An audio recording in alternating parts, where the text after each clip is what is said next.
capítulo 3, do 2 ao 5. Gênesis.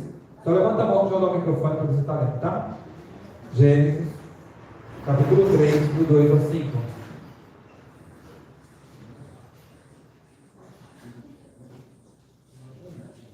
Amém? Amém, amém. Vamos levar o irmão para mim? Capítulo 3, do 2 ao 5, pastor? Isso. E disse-lhe a mulher, a serpente: do fruto da árvore do jardim comeremos. 3. Mas o fruto da árvore que está no meio do jardim, disse-lhe: não comerei dele, nem nele tocareis, para que não morrais. Então a serpente disse à mulher: certamente não morrereis, porque Deus sabe que no dia em que dele comer dele abrirão os vossos olhos, e serei como Deus, sabendo do bem e o mal. Amém. Amém? Amém. Louvado seja Deus. É para completar a leitura. Eu estava estudando essa palavra que Deus assim, tocou no meu coração. É uma palavra difícil, tentar explicar, né? Eu coloquei ali o título, né? Se Deus existe, né? Por que há sofrimento? Por que nós sofremos se Deus ele existe, né? E quer o bem do seu povo, quer o bem da sua igreja, quer o bem da humanidade.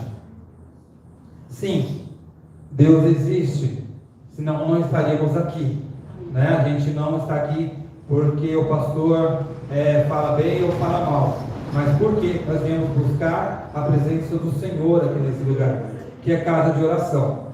Mas quando eu pensei nesse título que Deus tocou no meu coração, eu parei para pensar sobre a maldade humana, sobre o que tem acontecido no mundo. Nós vemos o primeiro ponto ali entre a Palestina e Israel, ali na região ali de Gaza, e quando tudo começou, aqueles irmãos que acompanharam a reportagem, viram que os soldados Hamas entraram em Israel, num feriado, né, num dia santo, e invadiram uma cidade e mataram muitas famílias. Se eu coloco assim, superficialmente, mataram muitas famílias, muitos podem dizer assim: amém, aconteceu. Só que há detalhes nessa crueldade.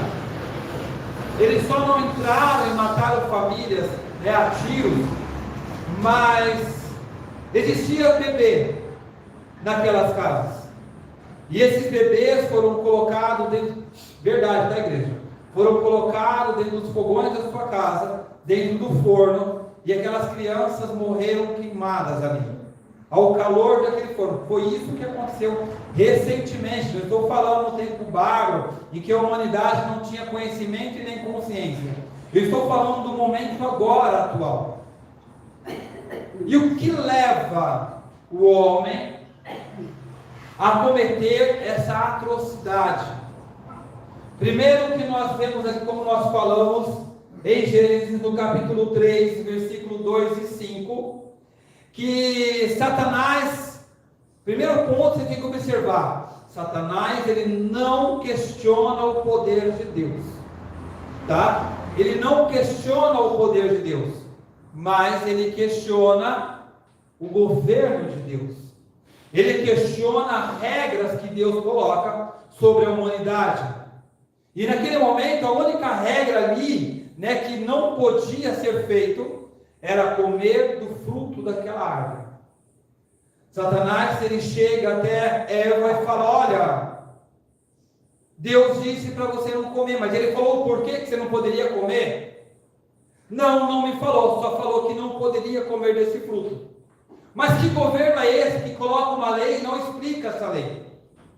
Te falo, Eva, se você, no caso você comendo esse fruto, caso você coma esse fruto, o que acontece? Você vai ter conhecimento, você vai ser como Deus, você vai conhecer o bem e o mal. Satanás não mentiu.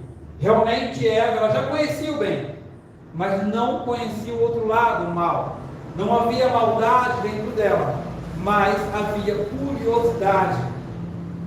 E olhando nesse sentido, que Eva ouve a voz da serpente e deixa de ouvir a voz de Deus, ela faz a seguinte escolha, assim como Adão também fez. Olha, Deus é o governante desse mundo, nesse momento, porém eu discordo do governo de Deus. Queremos estabelecer o nosso próprio governo, porque vamos desobedecer a Deus, para que nós possamos ter as nossas próprias escolhas. Deus não criou o homem um robô, Deus não criou o homem uma máquina, o criou com livre-arbítrio, porque se Deus não tivesse criado ele assim, ele não teria falado, olha, de todos os frutos de tudo podereis comer, porém desta que vocês não devem comer. Mas ele deixou a escolha, ele orientou a não fazer, porém eles escolheram fazer, porque se fosse proibido eles não tinham como nem chegar perto. Porque quando Adão e Eva expulsos do Éden, o que a palavra de Deus fala que é colocado ali? 2 anjos à porta da entrada para que eles não pudessem entrar. Agora há uma proibição. Antes não tinha 2 anjos ali ao redor da árvore, porque ali havia uma escolha. E escolheram estabelecer o seu próprio governo. O governo que poderia discordar de Deus ou concordar com Deus. Só que Deus criou o homem e a mulher, ali criou Adão, para que governasse na terra. Quando o homem faz isso, o que acontece? Quando eles obedecem a Deus, quem é que passa a governar a terra? Quem é que passa? É o maligno. Porque a sua escolha de escolher conhecer o mal, de desobedecer a Deus, porque quando você desobedece a Deus, você escolhe obedecer o maligno. É igual assim, ó, existe a verdade e a mentira. A verdade nós conhecemos, né? Jesus é o caminho, a verdade e a vida. Quem é o mentiroso? Quando você escolhe a mentira, você está escolhendo viver sob o governo de Satanás. Quando você escolhe a desobediência, você escolhe viver sob o governo de Satanás. Pastor, mas ele é o governo desse mundo? Ele governa nesse mundo? E eu falo para a igreja que sim. Eu falo para a igreja que ele governa nesse mundo. Porque a palavra de Deus fala que o mundo jaz no maligno. Jesus ele ainda fala que o governo desse mundo é o próprio Satanás. O mundo pertence a Deus, a criação é de Deus, porém quem governa é Satanás, por escolha do homem. Aí a gente já começa a entender o porquê que há tanta maldade, porque o homem hoje ele escolhe entre o bem e o mal. E você pergunta para mim, pastor, mas Deus ele não tem poder para mudar isso? Tem, mas ele não interfere nas suas escolhas, porque ele te deu livre-arbítrio, e Deus ele não volta atrás da sua palavra. Ele te deu a escolha. Quando o faraó está ali, né, diante das pragas que Deus coloca sobre ele, Deus fala o quê? Que iria endurecer o coração de faraó, para que ele não voltasse atrás, para que ele se mantesse firme na maldade dele. Mas como que é endurecer o coração? Como que Deus endurece o coração do homem? O homem, ali faraó, ele já tinha uma tendência à maldade. O seu coração já era ruim. O que evitava que faraó fosse mais ruim ainda, que ele cometesse mais atrocidade, era a graça de Deus sobre a vida dele. Quando Deus fala que vai endurecer o coração de faraó, Deus retira essa graça e deixa ele por conta própria. Assim é na nossa vida. Quando Deus sabe da nossa maldade, ele coloca a graça dele, que faz com que nós evitemos de cometer o mal. Ah, pastor, eu sou bom, eu sou uma pessoa boa, mas boa até que ponto? Quantos de nós aqui na nossa vida nunca pensamos em voar no pescoço de alguém? Quantos de nós, em nossa vida, falam assim, eu estou morrendo de raiva, estou com ódio de tal pessoa, olha o sentimento. Mas você não é uma pessoa boa? Porque quem é bom anda de acordo com a palavra, né? Amarás o próximo como a ti mesmo. Observando, quando Deus coloca o próximo, Deus não está falando aquele que está do seu lado. É aquele próximo que vai te dar dor de cabeça. É aquele próximo que vai te trazer tristeza e você vai ter que amá-lo a si mesmo. Aonde é que está a bondade? Amar amar o seu marido, a sua esposa, a sua mãe, seu filho, seu pai. Isso é fácil. Por mais que há discórdias às vezes, mas você não vive sem essas pessoas. Agora, amar aquele irmão que te prejudicou e você ficou muito magoado com aquela pessoa e você vê passando ali na rua e o seu sentimento é de atravessar para não ter que cumprimentar ou virar as costas para não ter que olhar no olho, é a maldade humana. Isso está dentro de você. Mas sabe o que te faz fazer o contrário? É a graça do Senhor. É o amor de Deus sobre a sua vida. Sabe por quê? Porque quando Deus expressa o amor dele sobre a sua vida, você age diferente. Porque o amor de Deus foi tão grande que diz assim, porque Deus amou o mundo de tal maneira que deu o seu Filho unigênito. Para um ser, colocar uma pessoa, dar o seu único filho, é sinal de grande amor. Então, por amar você, ele acaba controlando, não controlando as suas decisões, porque você pode dizer não. Lembra do livre-arbítrio que eu falei ali no Éden?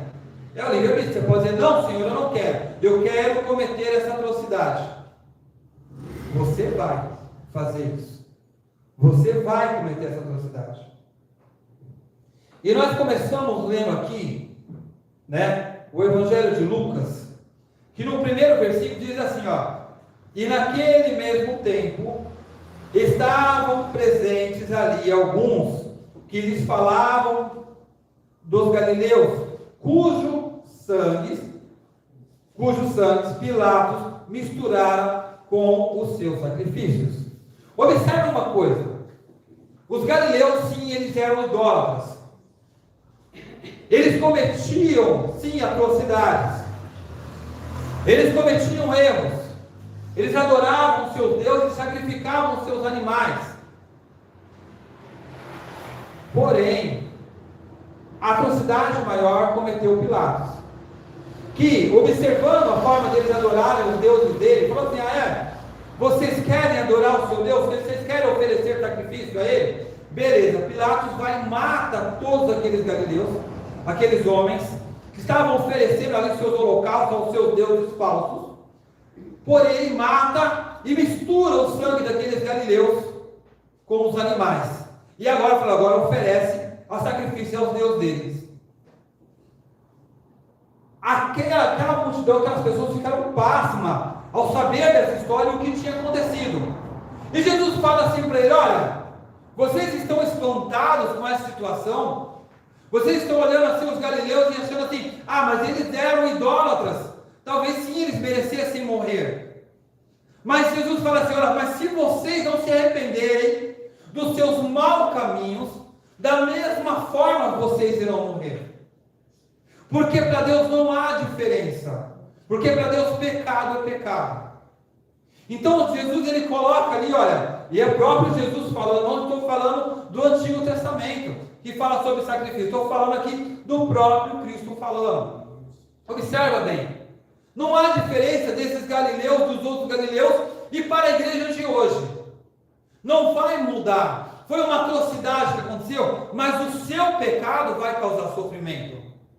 O seu erro vai causar sofrimento. Talvez o sofrimento, às vezes, não seja para você, mas o seu pecado vai prejudicar outras pessoas.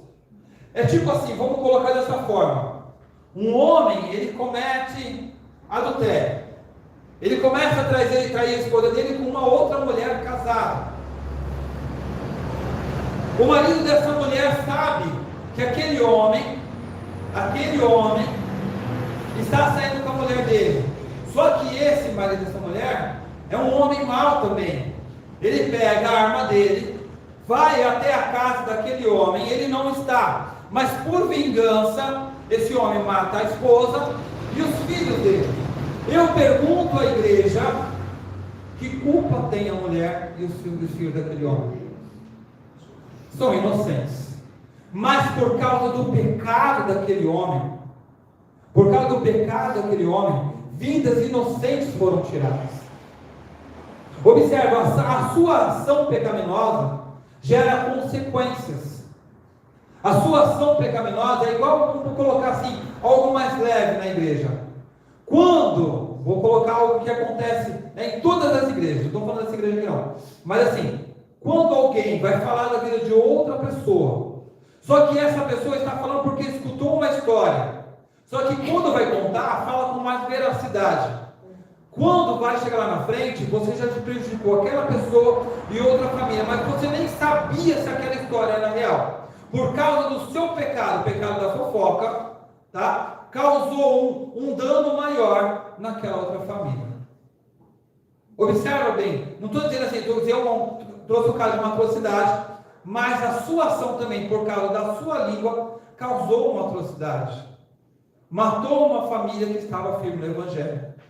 Então o que acontece muitas vezes, a gente não mede o tamanho das consequências dos nossos pecados. E às vezes fala, mas como Jesus coloca, vocês estão achando ruim o que está acontecendo ali? Mas eu falo, se vocês não se arrependerem do que vocês têm feito, independente do tamanho do seu pecado, vocês também vão padecer de igual modo. E ele traz mais, olha, sabe aqueles lá que até a torre de Siloé caiu sobre eles? Vocês acham que eles tinham mais pecado do que o restante do povo de Jerusalém? Vocês acham que eles tinham mais pecados? Não! O povo de Jerusalém também tinha pecado. Só que caiu sobre esses homens. Pode acontecer com qualquer um, porque todos nós somos pecadores. Pode acontecer acidente com qualquer um de nós. Só que muitas vezes isso acontece como sinal de alerta. Porque ambas as situações foram a ação de Deus. Espera aí, pastor, você está falando que Deus usou Pilatos para matar aqueles homens e que Deus derrubou ali a torre de Siloé para matar aqueles 18 homens ali? Sim. Sim. Sabe por quê? Deus dá exemplos para que outras pessoas se arrependam. Observe bem, quando Jesus coloca ali aqueles galileus, ele já fala, olha, observem ali, vocês não são melhores do que eles, e se vocês não se arrependerem, também padecerão de igual modo. Observem aqui agora a torre de Siloé, morreram, aconteceu, mas não foi simplesmente um acidente, foi permitido por Deus, que esses homens, sabe para quê? Para que Jerusalém, o povo de Israel, olhasse para aquilo e se arrependesse dos seus pecados. Foi necessário que Jesus, um homem inocente, sem pecado, padecesse para que nós tivéssemos consciência dos nossos erros. Porque se ele não tivesse feito aquilo, nós não teríamos arrependimento. Nós estaríamos pecando até hoje, sem consciência. Às vezes é necessário que coisas ruins aos nossos olhos aconteçam, para que nós venhamos se arrepender. Observa bem, nós continuamos a ler aqui, no versículo 6, começa a falar sobre o quê? Sobre a figueira estéril.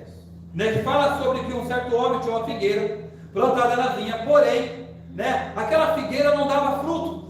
Todas as vezes que ele ia procurar aquela figueira, não tinha nada de fruto. E esse homem manda lá o seu servo e fala assim, olha, arranca fora essa figueira, tira ela da terra, porque ela está aqui só simplesmente ocupando espaço. E aquele homem olha e fala, olha Senhor, deixa ela ficar mais um ano, eu vou adubar, vou cuidar dela, para que ela dê fruto. Se ela não der fruto, aí sim eu tiro ela fora. Observa bem, essas duas histórias, elas têm conexão. Essa figueira aqui, que não dava fruto, que não merecia estar ali, somos eu e você. Ah, pastor, é? Sim, somos eu e você. Porque até então nós estávamos condenados como aquela figueira. Nós estávamos terminando a falar assim, ó, tira fora, mata essa figueira, tira ela daqui porque ela não dá fruto. Eu não vejo como essa figueira pode prosperar. Aí Deus pegou e falou assim, olha, não vou fazer isso, porque a palavra de Deus fala assim, ó, que todos nós estávamos condenados, correto? Se nós estávamos condenados, o que aconteceria? Era perdição, era morte eterna. Não tínhamos direito à salvação. O que Jesus fala? Olha, Deus fala assim, olha, não arranca aquela figueira. Não tira a vida dessas pessoas. Eu vou enviar meu filho. E ele vai cuidar. Ele vai ser de exemplo àquela figueira. Para que ela comece a dar fruto, para que ela comece a reviver novamente. Para que ela seja próspera. E Jesus vem através do seu sangue. Que representa aqui a parte, de cavar e colocar ali o que precisa para que aquela figueira dê fruto. É a chance que Deus nos dá. Porque aquela figueira representa também aqueles galileus, aqueles que sobraram, que não foram condenados, que não morreram ali por Pilatos. Vocês que ficaram, se arrependam. Porque todos nós estamos voltados a perecer. Nós temos que se perguntar assim, olha, por que fulano morreu? Por que fulana morreu dessa forma triste? É assim que devemos perguntar para Deus? Não devemos perguntar isso para Deus. Por que aquela família pegou a estrada e morreu com um acidente? Família que eu conhecia, tinha filho, criança. Por que aquele ônibus, foi semana passada, morreu 15 pessoas ali no ônibus? Por que Deus permitiu isso? Não é essa a pergunta que devemos fazer. A pergunta é, vou usar o Antônio Marcos aqui, que roda com o carro para lá e para cá. Mesmo o Antônio Marcos, porque todos nós somos pecadores, tá? Eu estou dando exemplo. Mesmo o Antônio Marcos sendo um pecador, mesmo não merecendo a misericórdia de Deus, ele volta todos os dias para casa vivo. Essa pergunta você tem que fazer. Não porque quem morreu, porque todos nós estávamos condenados à morte. Então isso seria natural. O inatural, o sobrenatural aí, é nós estarmos aqui diante do Senhor, pela sua misericórdia, porque não merecíamos. E quando nós perguntamos por que eu sofro, por que eu passo tanto sofrimento, por que Deus permite que isso aconteça? Eu te falo, o sofrimento ele serve para nos moldar, para fazer com que nós buscamos mais a presença de Deus. Porque se nós vivêssemos de óculos escuros, com uma mansão maravilhosa, todo final de semana na praia, quem é que iria se importar com Deus? Você se importaria com Deus? Com um carrão na porta, milhões na conta, você se importaria com Deus? Você sairia da sua casa hoje, uma noite de frio, sairia lá da sua casa, da sua mansão, com ar-condicionado, para vir aqui no América, congregar? Você não viria. Sabe por quê? O sofrimento te aproxima de Deus. Paulo, ele fala o que para Jesus, para o Senhor, Senhor, tira esse fio da minha carne, porque está doendo muito. Deus fala assim, vou tirar esse fio da sua carne. A minha graça te basta, porque a partir do momento que Deus tirasse, a soberba de Paulo ia crescer. E ele ia perder a salvação por causa disso. Então Paulo tinha que passar aquele sofrimento. Paulo tinha que passar aquela luta. Claro que cada um tem a sua forma de luta aqui. Cada um aqui tem o seu sofrimento. Cada um aqui tem a sua dor. Não estou dizendo que a minha dor, a sua dor, a dor de outro é maior do que a sua. Você sabe o que você está passando. Mas é necessário que você passe para que você seja salvo. E não fale assim, Senhor, eu vou desistir porque está difícil. Não fale isso não, porque Jesus ele não desistiu de você. Ele foi crucificado por você. Ele não hesitou em estar naquele madeiro e ele disse no último suspiro dele, Pai, está consumado, eu cumpri. Olha, Maria, o José, ciclano está salvo. Porque eu cumpria a sua vontade, Senhor. Não fez como Adão e Eva que desobedeceu. Não, Senhor, eu vou cumprir, Pai. Eu cumpri. Não fui como o primeiro Adão. Agora eu estou cumprindo a sua ordem, a sua vontade. Porque a palavra de Deus fala assim, a vontade do Senhor é que todos sejam salvos. Que ninguém pereça, que ninguém se perca. A questão é que nós, por escolhas nossas, Escolhemos seguir a dureza do nosso coração. Escolhemos seguir, sabe, caminhos tortuosos que nos afastam de Deus. Alguém lê para mim? Josué 7, 9.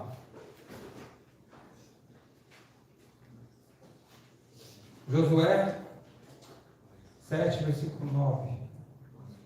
Ouvindo isso, os cananeus e todos os moradores da terra nos cercarão e desagairão o nosso nome da terra.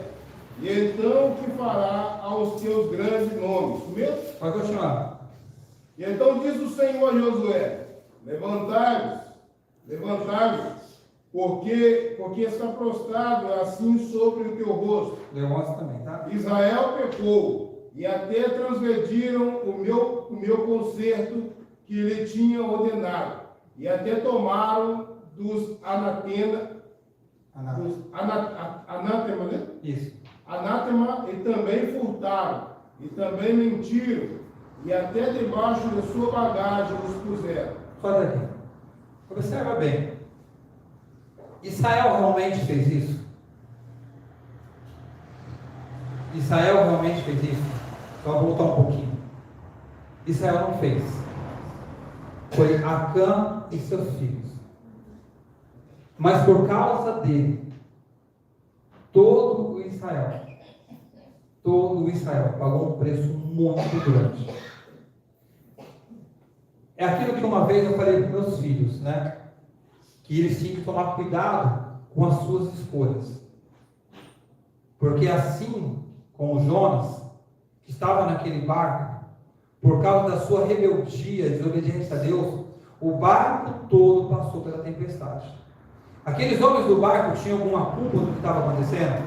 Não. Da mesma forma, Israel não tinha culpa do que tinha acontecido, porque Acã e seus filhos pegaram utensílios que não deviam. Deus tinha falado para que eles não pegassem nada, mas eles quiseram pegar as riquezas daquele rei, trazer coisas que eram oferecidas a ídolos para dentro da terra do Senhor. Quantas vezes nós pecamos diante de Deus, querendo trazer costumes e coisas que são oferecidas a ídolos para dentro da casa do Senhor? E aí toda a igreja padece por causa de uma pessoa. Isso explica, né? Porque eu falei, vou voltar um pouquinho. Se explica por que por causa de Adão, toda a humanidade padece pelos pecados. O pecado entrou pela vida de um homem. E por causa desse homem, toda a humanidade padece. Por isso que há sofrimento. Por isso que há injustiça. Você fala assim, pastor, por que crianças inocentes pagam o preço? Por causa de um pecado de um homem. Elas realmente não têm culpa. Foi como o exemplo que eu dei aqui. Aquele pai de família que traiu a esposa, e o marido da esposa fez. Isso aconteceu, tá, igreja? Eu coloco todo assim, mas aconteceu lá em São Paulo. Mas o que acontece? Por causa de um, todos pagam.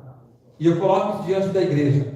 Por causa de um, tá? Por causa de um. Às vezes toda a igreja paga. Por causa de um estar contaminado em pecado. O grupo, muitas vezes, sabe aqueles negócios, sabe? Eu sempre observo, sabe? Por isso que eu fico sempre em oração, né? Vou ensinar uma coisa para vocês aqui. Se quem já sabe, amém, glória a Deus por isso. Mas você está ali no grupo dos jovens, adolescentes, crianças, irmãos, colocar no geral, varões. Mas de repente você percebe que o ensaio não está fluindo. De repente você percebe que no culto, louvor, sabe? Não está, sabe? Não está desenvolvendo. É pecado.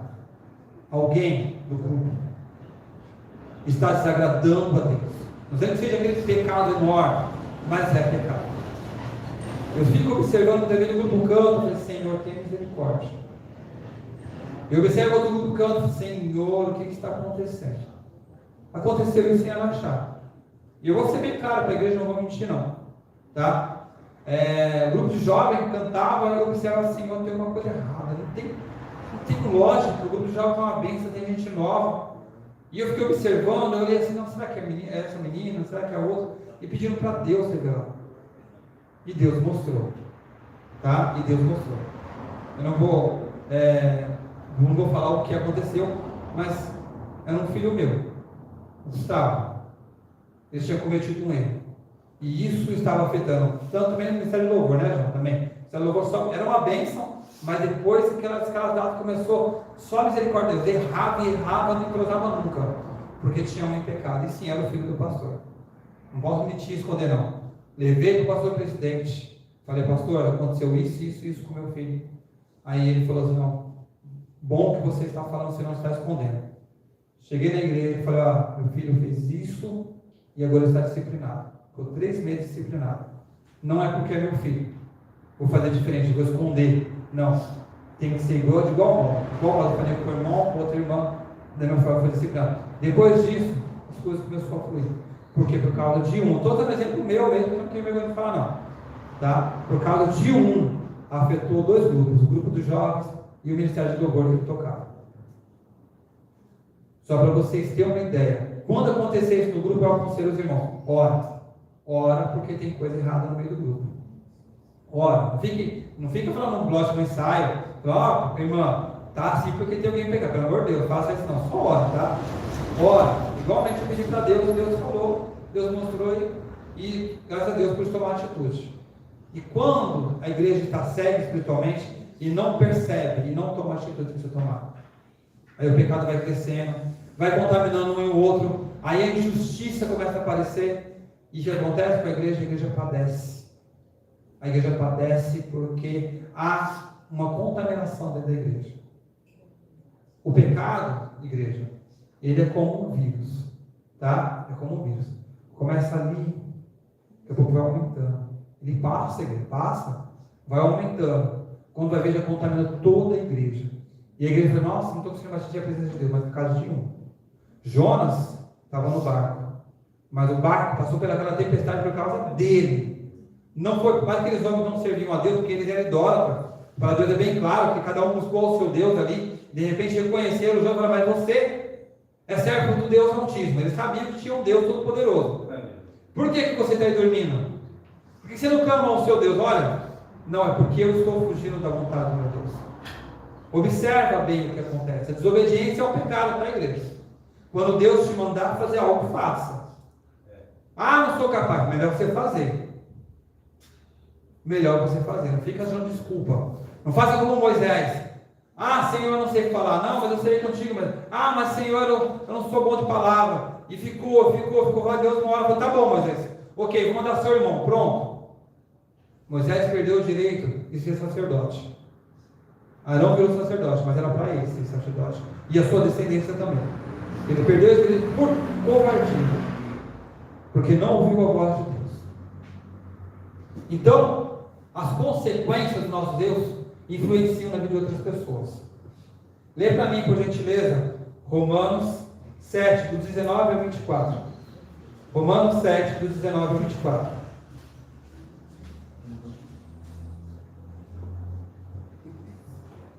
E depois 12, 21.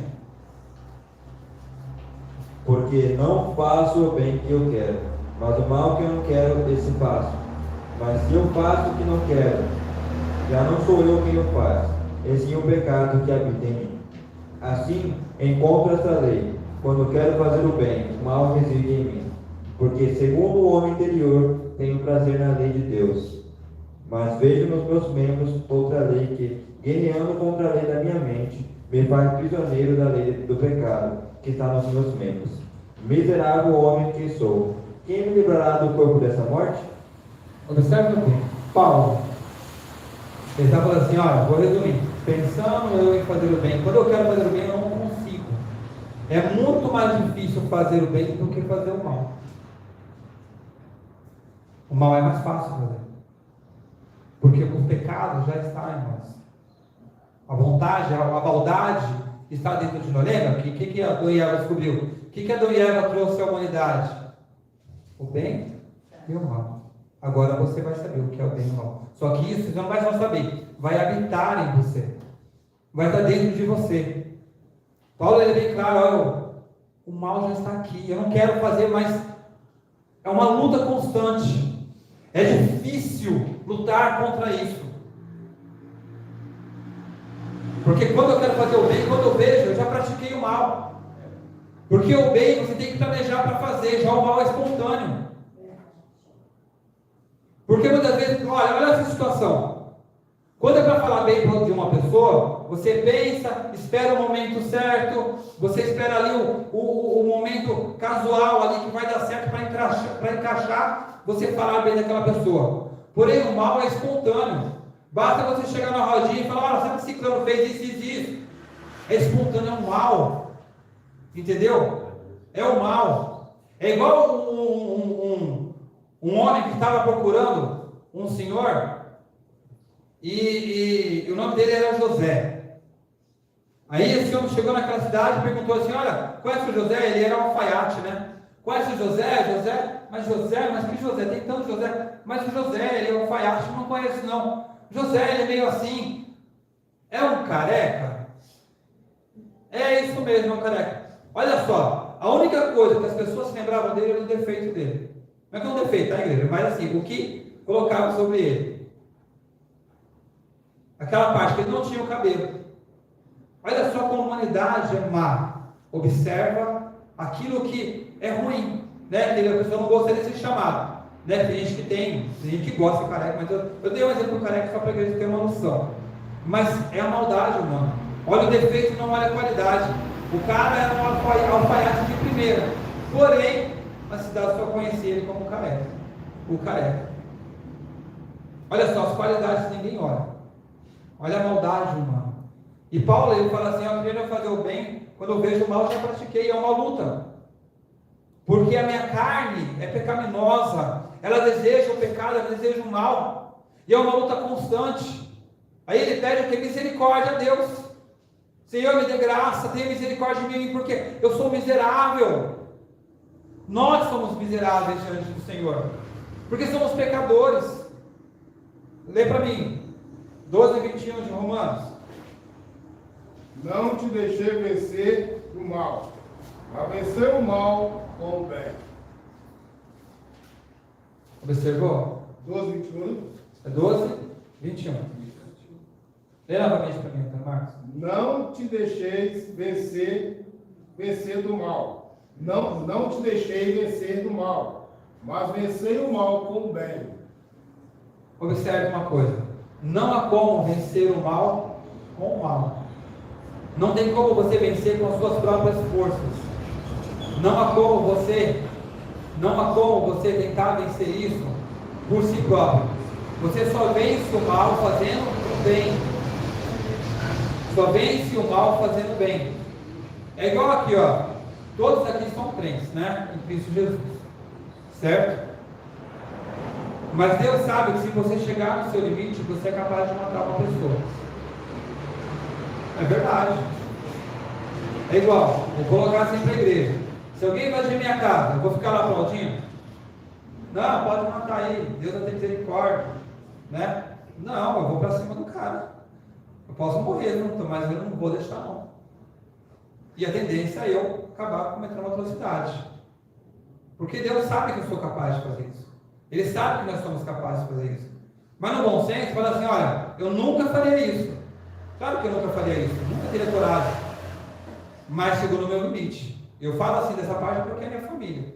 Mas tem gente que o limite dele é pisar no pé dele. Pisou no carro, filho, acabou. Não tem mais tolerância não, acabou. Eu vou para cima e pronto. Ah, mas não é crente? Mas fazer o quê? É como a Débora. Pastor, eu não tenho paciência, pastor. Eu não consigo ter paciência, pastor. Eu sou assim desse jeito mesmo. Pisou no meu carro, pastor. Vou para cima. É, Débora. Ela está rindo, a gente conversa bastante. Ela fala assim às vezes para mim, calma, Débora, calma, não é assim. Pede graças ao Senhor Jesus que Ele te dá. Mas ela é a realidade, ela fala a verdade, né, Débora? É o seu limite, não é verdade? É bom ser verdadeiro, é o limite dela. Entendeu? Igual, se acontecer, eu sei que é o limite dela. Ela fez porque ela não consegue segurar e pronto. É verdadeira. Entendeu? Eu sei o meu limite também. Cada um sabe o seu limite. Mas não é uma maldade machucar alguém, né? É igual assim. Igual que quando tem filhos aqui pequenos, netos, né? Todo mundo muito deve ter um. Suponhamos que uma outra criança vai lá e machuque seu filho, sua neta de uma forma ruim. Você vai ficar doido. Você vai lá na escola, tirar satisfação. Se você pudesse pegar aquela criança e balançar assim, quem mandou você fazer isso com meu filho e com meu neto, você faria. Mas não é uma maldade que você está fazendo com outra criança? É maldade. Você está indo lá, agredir uma criança. Mas a sua raiva, olha só para você ver como nós somos capazes de fazer maldade. E questionamos a Deus por que nós sofremos. Porque nós mesmos plantamos isso sobre nós, sobre as nossas escolhas. Nós mesmos fazemos isso. E quando nos perguntamos assim, mas por que pessoas fazem mal a crianças? Né? É igual eu estava vendo um vídeo de uma terra que ela fala assim, que ela questionando a Deus, né? Porque como é que vocês falam, cristão, que Deus é amor, que Deus é bom, sendo que lá na época de Noé, quando a arca veio e inundou tudo, todas aquelas pessoas que ficaram tinham crianças pequenas. Por que aquelas crianças pequenas, junto com os seus pais, por que Noé não pegou as crianças e levou com ele? Mas aquelas crianças padeceram inocentemente por causa do pecado dos seus pais. Mas Deus falou que todos iam morrer. Pela dureza de coração dos seus pais, pelas escolhas deles. Infelizmente, quando nós escolhemos mal, nossa família paga o preço. É igual assim, vamos lá, vamos colocar assim, eu ganho salário mínimo. E nesse mês, em vez de pagar as contas, eu vou fazer o quê? Vou gastar aí à toa, vou passear, sem pensar em nada, comprar um monte de besteira. Não comprei nada para casa, não paguei nenhuma conta. Chega aí perto do final do mês, daqui a pouco, chega aí a empresa da parte de energia, corta a conta, corta a energia, corta a água, olha para o armário, não tem nada. Senhor, por que isso aconteceu comigo? Por que aconteceu com você? Você foi irresponsável, você não pagou as contas, e agora a culpa é minha. Deus, eu acho que questiona desse jeito, né? Agora a culpa é minha. É igual quando a pessoa está trabalhando e de repente é mandado embora. Justo no dia, na época, no mês que ele comprou aquele carro maravilhoso, que ele tanto sonhou. E questiona Deus. Senhor, por que comigo? Eu não posso ter nada, Senhor. Por que, Senhor? Eu acredito que Deus olha assim e fala assim, por que? Eu que pergunto para você. Por que quando você não estava trabalhando, você não me buscava na minha casa? Porque quando você estava trabalhando, você não orava, não lia a minha palavra? Por que quando você não estava trabalhando, você não era fiel a mim? E você vem perguntar por que para mim? Será que o erro não está em você? Será que o erro não está assim, Deus te abençoa, e você não faz a sua parte com Deus, depois você questiona, por que, Senhor, que meu parente, ou meu pai, ou minha mãe faleceu nessa data? Não, porque também não é controle nosso, né? A gente questiona Deus, mas não é controle nosso, porque todo mundo tem sua data, né? Ninguém vive eternamente assim, carnalmente falando, tá? Eternamente aí, no mundo aí, chegar a 1000 anos, 2000 anos vivendo, não tem mais, não existe mais esse tipo de coisa. E a gente pergunta, por quê? Por quê? Uai, por que você não orou para seu parente antes? Por que você não buscou minha presença? Quer culpar a Deus porque retirou? Eu falo falando isso porque eu questionei a Deus quando meu pai faleceu, sabe? E eu sempre queria que ele fosse para a igreja, mas graças a Deus, na minha última visita, ele aceitou Jesus. Mas eu perguntei, Senhor, por quê? Porque naquele dia que ele aceitou Jesus, ele estava bem. Eu falo, agora meu pai vai para a igreja comigo, né? Glória a Deus, ele aceitou Jesus, vai sair daqui e vai para a igreja. Aí na noite ele morre. Por quê, Senhor? Mas estava tudo certo. Tive um sonho agora, né? Sonhei que meu pai ia estar, né? Sonhei assim, de vontade, né? Não sonhei de dormir.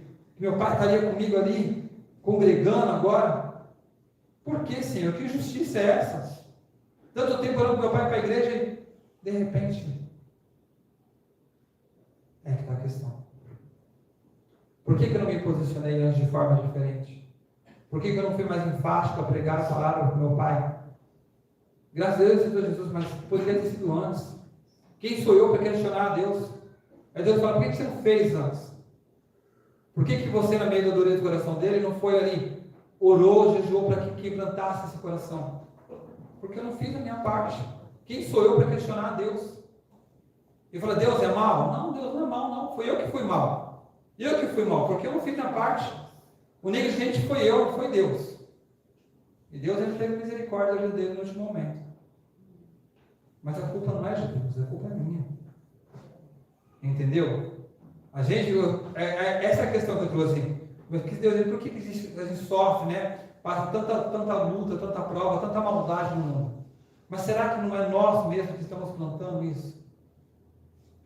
Será que não é nós como igreja, né? Observe uma coisa. Eu já falei uma vez aqui, vou trazer de volta essa mesma questão. Na época dos apóstolos foi a época que a igreja mais cresceu. Na época dos mártires também foi a igreja, o tempo que a igreja mais cresceu. Quanto mais matava a frente, mais pessoas tinham para estar aceitando Jesus. Hoje a igreja, eu vi hoje um dado falou assim, que o Brasil é o segundo país que tem maioria evangélica. Assim, tem um grupo não maior que a população, mas de maior número de evangélicos no mundo. É o segundo país. Eu pergunto para a igreja nessa noite, olha só como nós somos culpados pela maldade que acontece aqui. Esse dia eu vi dizer que tem um rapaz, não conheço, esse novo aqui, tá, gente?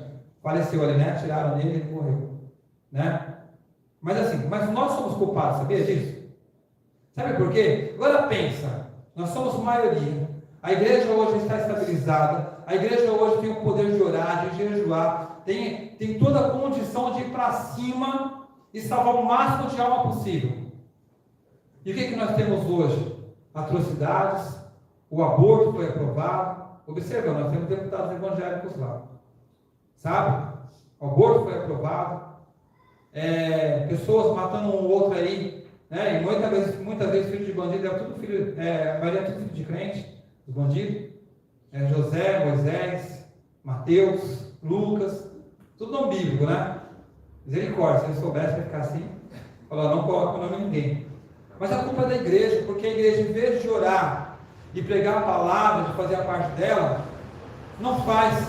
Aí você se pergunta, Senhor, por que meu vizinho é desse jeito, transtornado?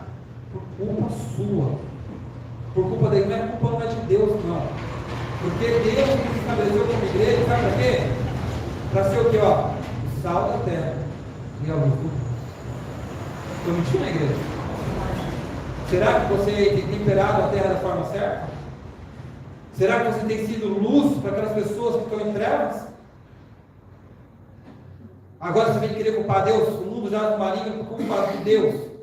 Por que Deus está deixando lá um rapaz que você poderia ter pregado o evangelho, né? Que cresceu ali, foi seu vizinho, andou ao redor da sua casa, você conheceu, que ele poderia ter virado crente, mas você se calou, ele cresceu, virou um assassino, matou 10 crianças e você vai culpar Deus.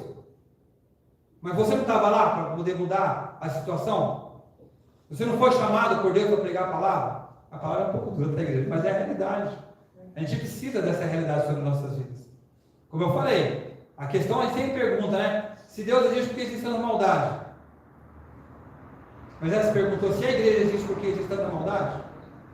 Que não era para existir?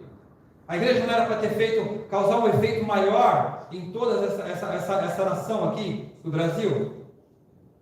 Não era para ter uma mudança geral no país? Mas não. A igreja se cala diante da maldade e diante da perversidade. O inimigo vai fazer uma festa do lado da igreja, festa assim maldosa, tá, gente? Tem casos que é festa mesmo. E a igreja se cala, em vez de orar, jejuar, pregar a palavra. E há aquele que vem para a igreja e fala que, eu já falei isso também, para falar de novo. Vem para a igreja e fala, estou fazendo a obra de Deus. Está cultuando. Fazer a obra de Deus é pregar a palavra. É ir pelos campos e valados. Eu já tenho umas irmãs aqui que estão fazendo visita para quase todos os dias. Eu glorifico a Deus por isso. Quem dera todas fizessem isso, formassem 5, 6 grupos, não sei se todas juntas não, porque coitado tem casa que não cabe tudo, mas se dividissem, escalassem para não pesar para elas. Mas e o resto da igreja? E o resto do grupo das irmãs? Não, mas o fulano já faz, e você está fazendo o quê? Né? A gente tem que observar isso. Antes de culpar Deus, começa a olhar para dentro de si. E como eu falei ali, dando exemplo do Antônio Marcos, Se pergunte por que você está vivo ainda se você sendo tão mal assim. Porque se eu já coloquei a igreja nesse ponto, imagina como eu sou ruim. Porque é por causa de mim que as atrocidades acontecem. Como igreja. Eu falo, é misericórdia sobre a sua vida. Somos tão pecadores, mas Deus tem misericórdia de mim. Não somos diferentes dos galileus. Não somos diferentes do povo de Jerusalém que estava ali. Que a torre caiu, dos galileus que foram mortos e foram sacrificados com seus próprios animais, com o sangue deles. Somos pecadores iguais. Mas é a misericórdia de Deus que nos mantém aqui. É a misericórdia de Deus que faz nos acordar todo dia, porque não merecemos viver. Crucificamos a Cristo todos os dias com nossos pecados. Devemos olhar para dentro de si e se arrepender. E antes de questionar Deus por que há tanta maldade, questionar, Senhor, por que eu sou tão pecador, como Paulo disse? Por que eu sou tão mal, Senhor? Porque eu quero fazer o bem, mas eu já pratico o mal todos os dias. É impulso, é involuntário, mas vai. É mais forte do que eu. Por que, Senhor? Paulo entendeu isso, por que ele faz questão? Dê para mim de novo, Antônio Marcos. Romanos 7, 19, 24. Observe bem o que Paulo fala. Ou João leu, ou Antônio Marcos veio. Porque não faço o bem que eu quero, mas o mal que não quero, esse faço. Olha, porque não faço o bem que eu quero. Eu até quero, mas o mal que não quero, não acabo fazendo. Continua. Mas se eu faço o que não quero, já não sou eu quem o faz, e sim o pecado que habita em mim. Assim encontro esta lei. Quando quero fazer o bem, o mal reside em mim. Porque segundo o homem interior, tenho prazer na lei de Deus. Mas vejo nos meus membros outra lei, que guerreando contra a lei da minha mente, me faz prisioneiro da lei do pecado, que está nos meus membros. Miserável homem que sou, quem me livrará do corpo dessa morte? Observe bem. Olha o que Paulo declara. Ele reconhece, ele entendeu isso. Que a culpa da maldade não é de Deus. É nossa. A partir do momento que Adão e Eva escolheram lá conhecer o bem e o mal, acabou. Salmo 37, do 1 em diante. Não, Tiago 4, 17. Pastor, Provérbios vai falar assim: bênção ou maldição, o que tu escolhes? Deus fala assim também, acho que está em Êxodo. Fala que esse que coloca diante de ti a bênção e a maldição. Mesma coisa, a bênção e a maldição. O que você vai escolher? Você tem direito de escolher o que você quer ser, bom ou ruim. Tiago 4,17. Portanto, aquele que sabe que deve fazer o bem e não o faz, nisto está pecando. De novo, para que a igreja entenda. Portanto, aquele que sabe que deve fazer o bem e não o faz, nisso está pecando. Você sabe que você deve pregar a palavra do Senhor. Você sabe que você tem que salvar vidas. E não faz. Todos nós somos pecadores. Todos nós somos devedores do sangue de Cristo. Todos nós pecamos todos os dias quando temos a oportunidade de pregar o Evangelho a uma alma e não fazemos. Todos nós, igreja. Eu estou me incluindo no meio, tá? Então, todos nós. Não estou falando vocês, não. Todos nós. Pode falar. E às vezes a gente já escolhe para quem a gente quer pegar. Pensa se Ananias. Pensa se Ananias, aí, Ricardo. Se Ananias fala, não, Senhor. Porque para Ananias fala assim, Senhor, eu sei quem é Paulo. Quem é Saulo, né? Eu sei quem é Saulo. Se eu tenho que eu para pregar, tem uns estudiosos que falam assim, que quando Ananias ora por ele, e ele volta a enxergar, fala que Ananias sai rapidinho, né? Para que ele não enxergue. Vou ficar aqui nada, né? Alguns estudiosos disseram isso. Que ele saiu de fininho, falou, não, ele está voltando a enxergar agora que eu caio fora. Vai que não está convertido mesmo, né? E a gente fica com medo, vou pregar para tal autoridade, para o meu patrão, para o meu professor, para o meu amigo ali, aquela mulher que anda em saltos, né? Que diz que tem conhecimento, ela pode ter todo o conhecimento do mundo, mas não conhece Jesus. Não conhece. Merece. Bandido, e misericórdia pregar para bandido, Senhor. Ó. Ele já matou 10 ali, já sei já da história dele. Imagina só. Misericórdia. Nem o espírito de Ananias, né, pastor? Mas ele era tão mau. Então, coragem, filho. Mandou, vai. Vou resumir já passei o tempo, gente. Perdoa, tá? Me perdoa. Só para finalizar. Agora nós temos que entender que, como eu falei aqui no começo, a maior injustiça foi a crucificação de Cristo Jesus. E nós não olhamos para isso. Nós pecamos todos os dias, como se Jesus tivesse padecido em vão, porque não se importamos com as mãos furadas, com a coroa de espinhos sobre a sua cabeça. Não nos importamos cada chicotada que Jesus levou, e continuamos pecando todos os dias, ou em palavras, ou em pensamentos, em atitudes, negligenciando pregar o Evangelho, como o Tiago fala, né? Aquele que sabe o bem e não o faz, esse já pecou. Observa bem, aquele que sabe que tem que pregar a palavra, que tem que salvar vidas e não faz, esse já pecou, crucificando a Cristo todos os dias. Você pergunta onde está Deus quando está sofrendo, mas não o procura quando está nos prazeres da carne. É um fato. Você procura aonde está Deus quando está sofrendo, mas quando você está nos prazeres da carne, quando você está em pecado, ou quando você está bem de vida, você não quer saber de Deus. Observe, igreja. Vamos acordar. Vamos buscar a presença do Senhor. Vamos converter o nosso coração. Pode ler o versículo? Pode ler.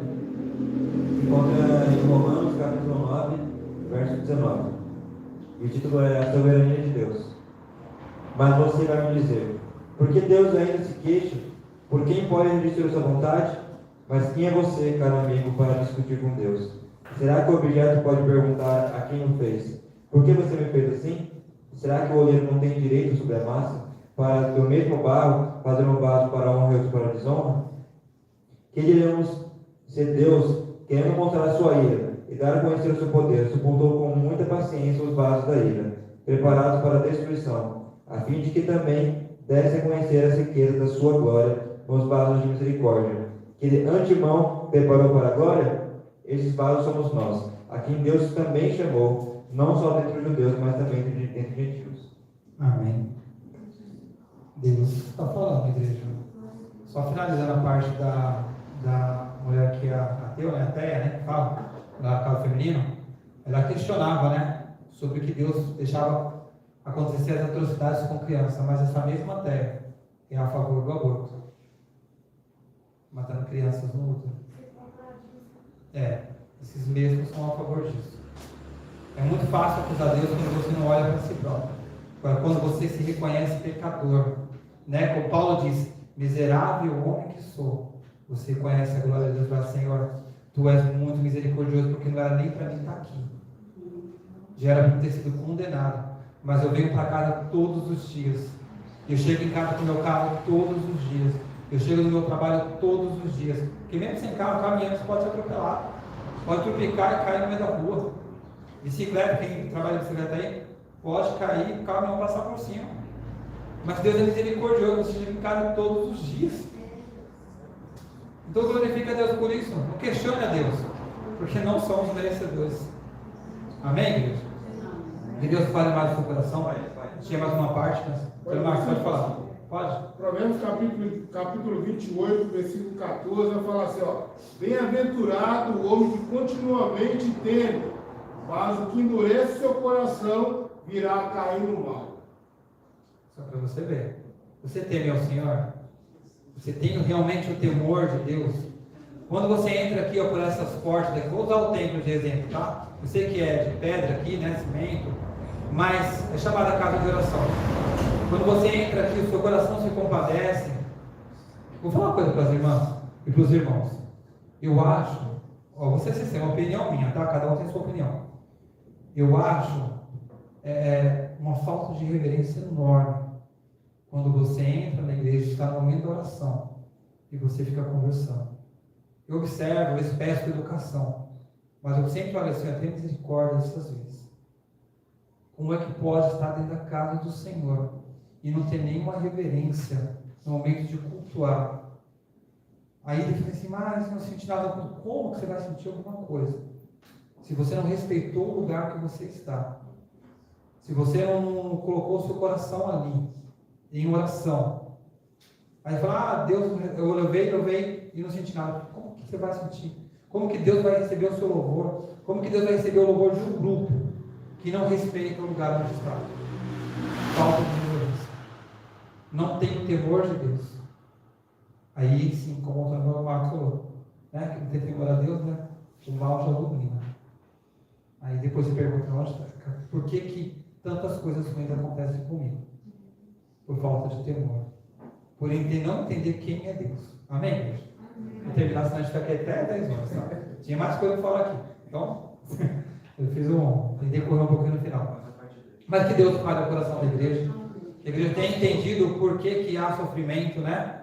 É uma questão, os ateus gostam, né? As pessoas quando não gostam de igreja, falam, mas se Deus é bom, por que existe tanta coisa ruim? Você já tem uma resposta hoje, tá bom? Eu tenho uma resposta para essa pessoa, tá? Mostra que realmente que o problema não é Deus, é ela, tá bom? As irmãs vão estar louvando ao Senhor, dá um jeito aí, uma das irmãs aí, a Selva, ou uma das irmãs Régia aí, Belmino, tá? Nós vamos recolher os dízimos e as ofertas para a casa do Senhor, amém? 71. Dá 131.